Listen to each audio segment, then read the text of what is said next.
Good morning, dear people of the internet, and welcome to the end of Woman Supporting Woman. I don't think that is actually what is happening, but it is pretty bad, and it looks like it in some places of the internet. Today we need to talk about the race of skinny talk again. Before we get into everything, I want to give you a trigger warning because we're going to look at some videos that spread objectively unhealthy ideas, and I know that these videos wouldn't have helped me when I was dealing with problems around eating.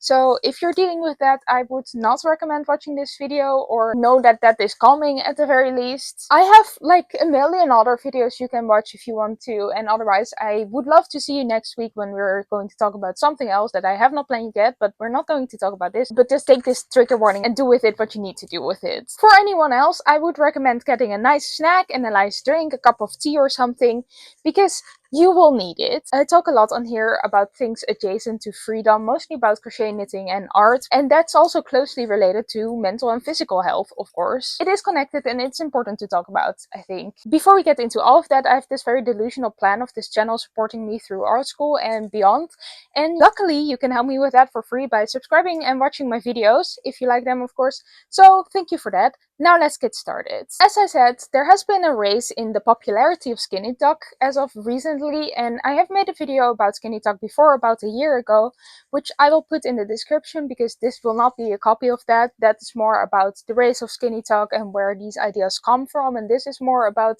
the changes over the last year and what is going on now and what it's doing to society in a way. So if you want to watch that, it will be in the description, maybe in the card somewhere as well, because back then I mostly found videos with health advice that was actually very unhealthy, and now the healthy part has kind of been taken out of it and it's just very judgmental. I think we are going to look at some videos that explain that. I lost weight super fast because I looked up a photo of someone that was 5'4" and 127 pounds.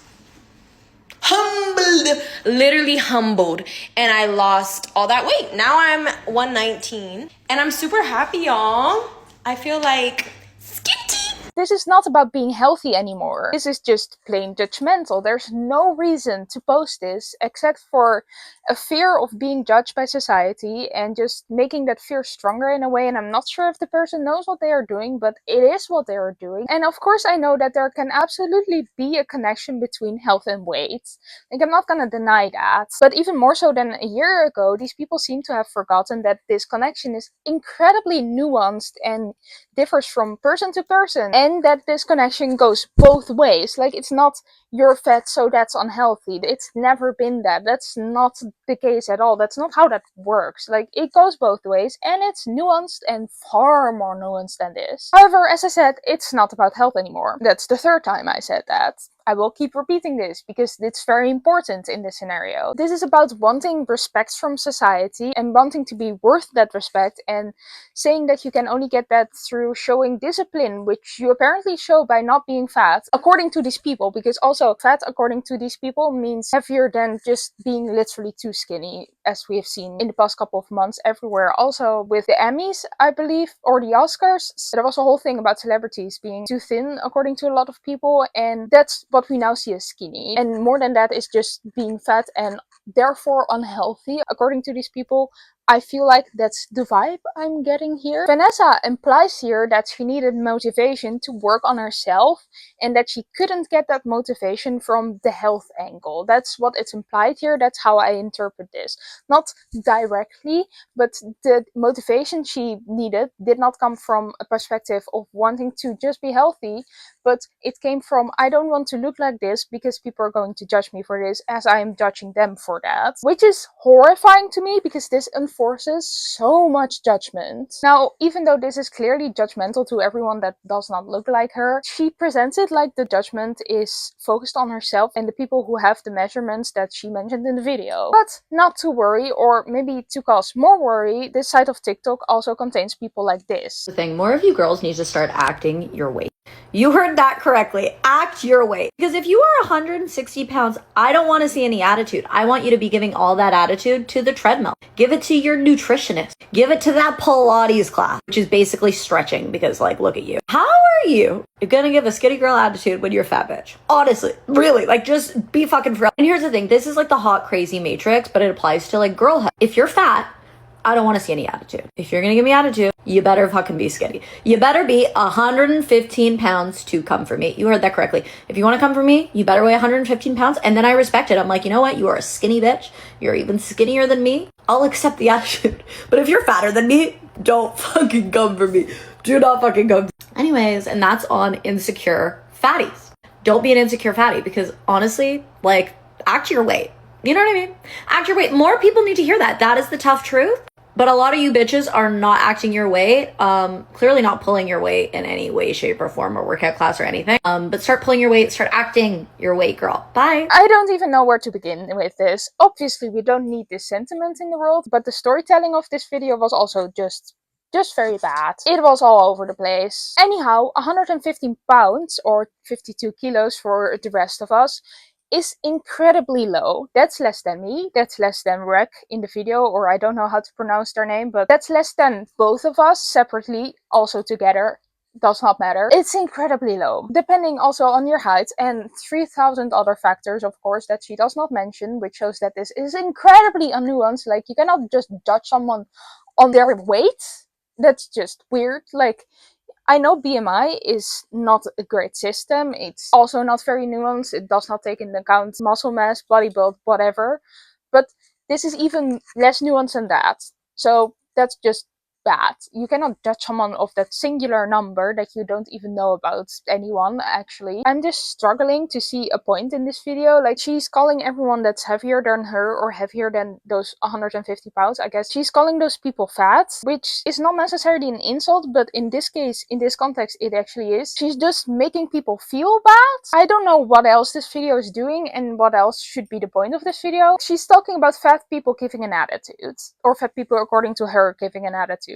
But according to her, fat people should also be insecure, so they should not give an attitude. That is what acting your weight means, according to her, that if you're fat, according to her again, you should not be confident because you look bad. And that's just what I think that the subtext here is: you only deserve respect when I think that you're thin enough. And the reason that shines through all her words here is that you don't have any discipline if she doesn't think that you're thin enough to deserve respect, because discipline equals respect and being thin equals discipline, of course. This is not how logic works, but it is her logic. Among a lot of other things, it's a very privileged thing to say, because discipline like this, or being motivated to stay actually healthy, by the way, takes money and time and energy. And in this world where we have to work so much, and especially in the US where people are struggling to keep their house with more than one job, which is wild, by the way, nobody has time and energy for that and money for that. Like, it's privileged to say.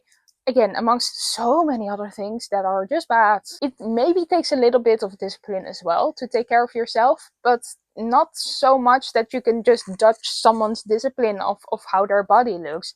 To have a very crude example, I know for a fact that there are so many more people who are fatter than I am, and I'm not fat at all. Not to defend myself, just plain facts. Who sport more than I do and who eat healthier than I do. Like, it does have something to do with each other, but not a whole lot. Furthermore, how you look should not decide if you can have an attitude or not. The only way that you're not allowed to have an attitude is if, when you're having an attitude, you're just being plain mean. Like the person in the video was being. She was being very mean and judgmental. I think it's very telling that this video has over 500,000 views and only 1,000 likes. Like, don't get me wrong, 1,000 likes is still a lot, but not for that amount of views. This video of someone saying something so out of pocket that is clearly going to make people mad, and that she knew that, could be rage bait. However, I don't think that matters anymore. I don't like rage bait, but I like that people are mad about this, because this rhetoric does exist in the real world, and this people is telling other people that a number should decide their self-worth. It does not matter if people like this actually mean what they are saying.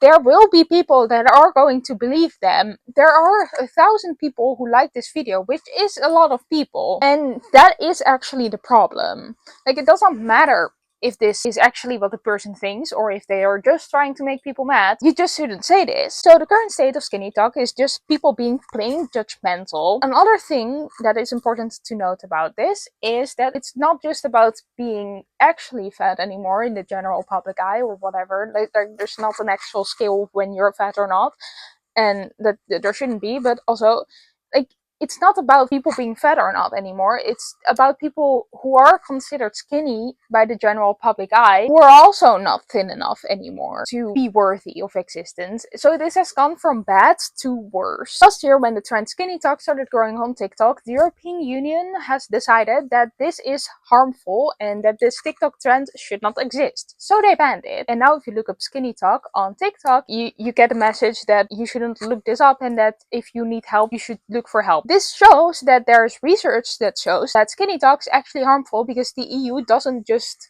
pull these decisions out of thin air. There's a lot that goes into it, and there's a lot that goes into it before they even start talking about something, because they are busy people. So there's actual ground to say that skinny talk is actually harming people in one way or another, in many ways. Sadly, there are workarounds to get to skinny talk anyway by just scrambling some letters, but I can confirm that it is actually harder to find this side of TikTok, so something is better.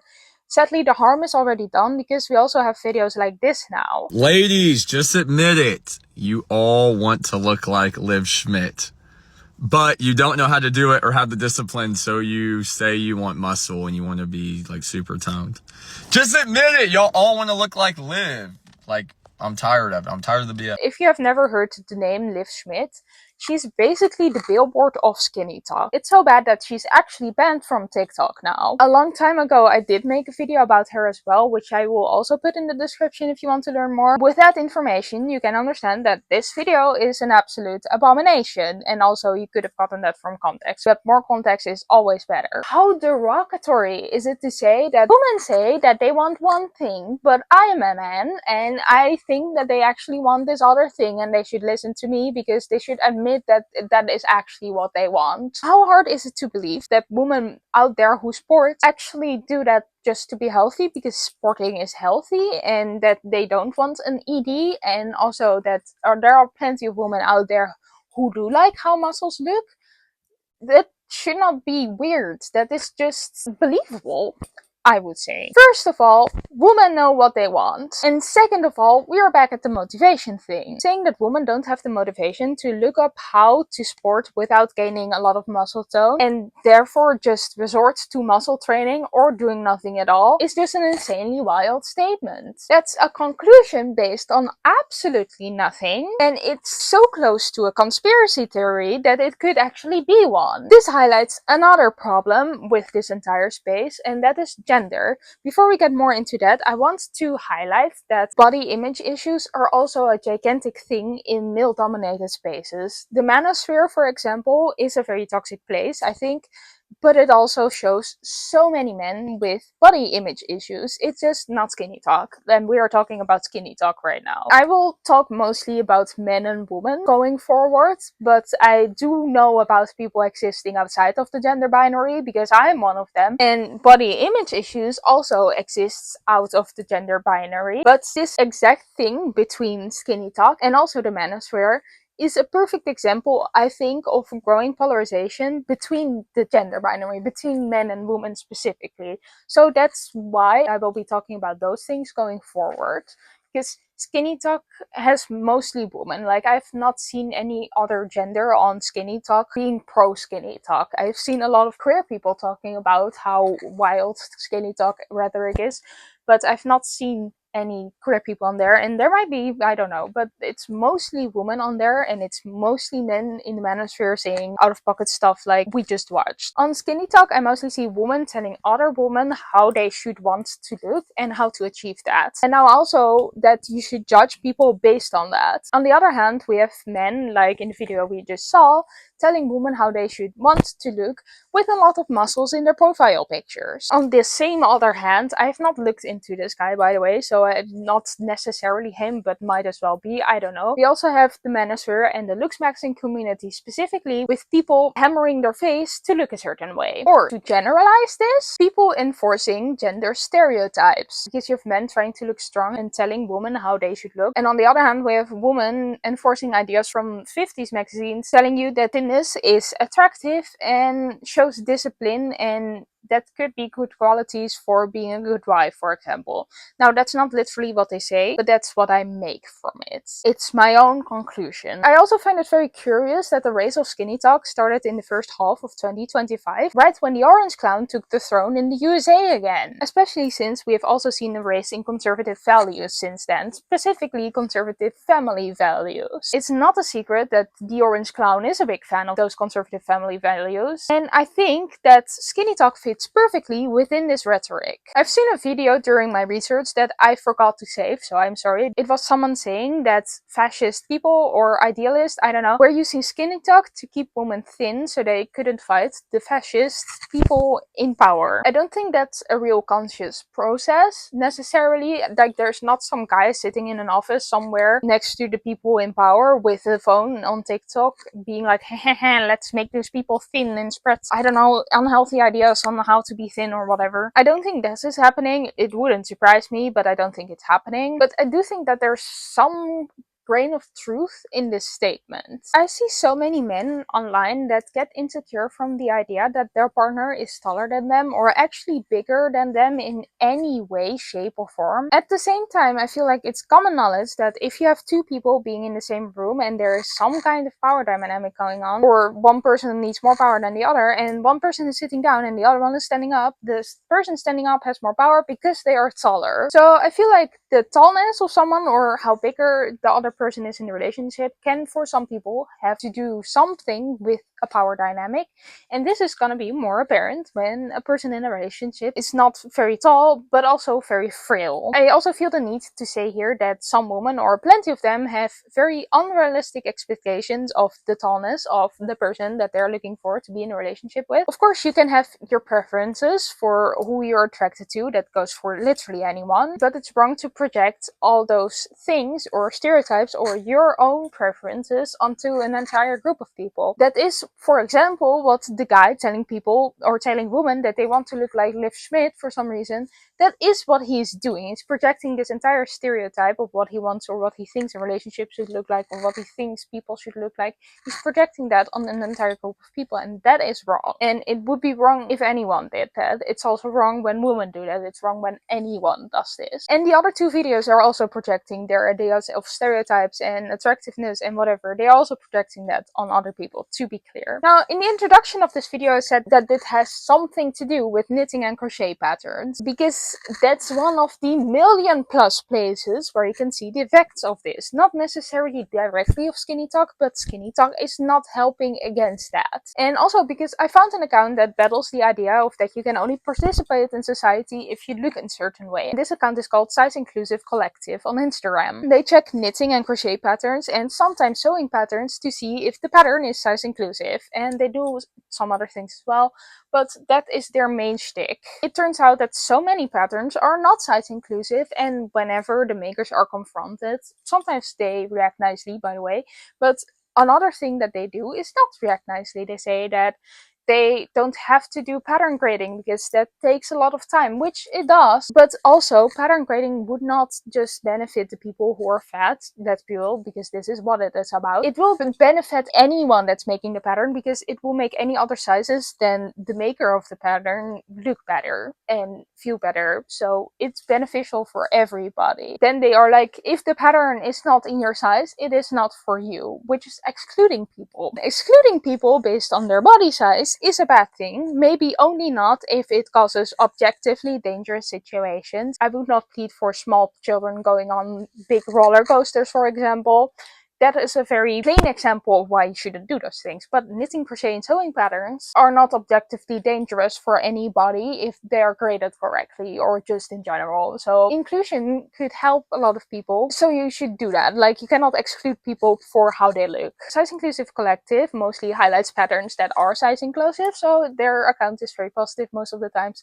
Like, they do highlight the problems as well, which is important, but they do show you what patterns are size inclusive, and that's great because we want to support those makers. And also, if you're a person who is excluded by a lot of these patterns, it's great that there's a place that shows off which patterns you can use. This is a very literal example about how people who don't fit Western beauty standards, in this context your body size, are excluded from a lot of different things. And this does not only happen when it comes to very little things like this, like clothes, but it also happens in every single small part of life, with microaggressions, with how people respect you. There's so many people saying that when you walk into a room, how you look decides how much people respect you. And let's be real, that also is based on how skinny or how fat you are, because this rhetoric has been in place for a very long time. And skinny talk is not the place where this started.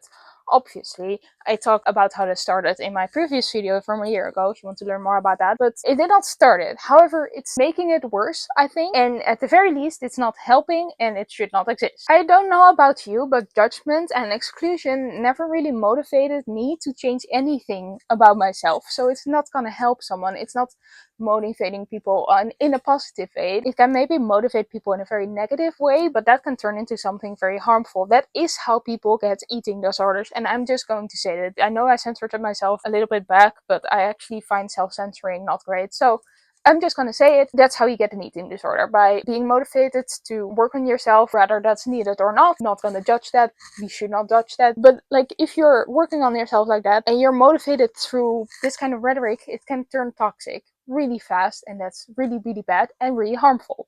So we should not do that. Positive motivation also exists. It can be like, for a long time, for example, I had a hard time learning to draw.